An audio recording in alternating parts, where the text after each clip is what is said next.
প্রিয় ভাইয়েরা আমার, বাঁচবো বাঁচবো তো বাঘের মতো একদিন বাঁচবো।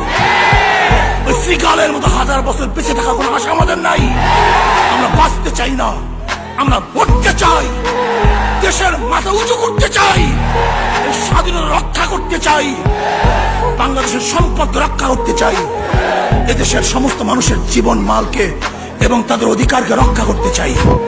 প্রিয় ভাইয়েরা আমার, সজাগ থাকুন, হুঁশিয়ার থাকুন। যদি বাঁচতে চান, কেউ বাঁচতে পারবেন না।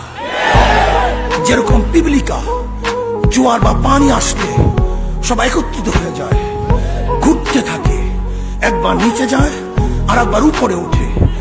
সবাই মরার জন্য নিচে যায়, সবাই বাঁচার জন্য উপরে ওঠে। এর জন্য কেউ মরে না, সবাই বেঁচে থাকে। আজকে আমরা যদি সবাই দলা হয়ে যায় মরার জন্য, একজন মরবো না, আর বাঁচার জন্য বিচ্ছিন্ন থাকি, একজন বাঁচতে পারবো না।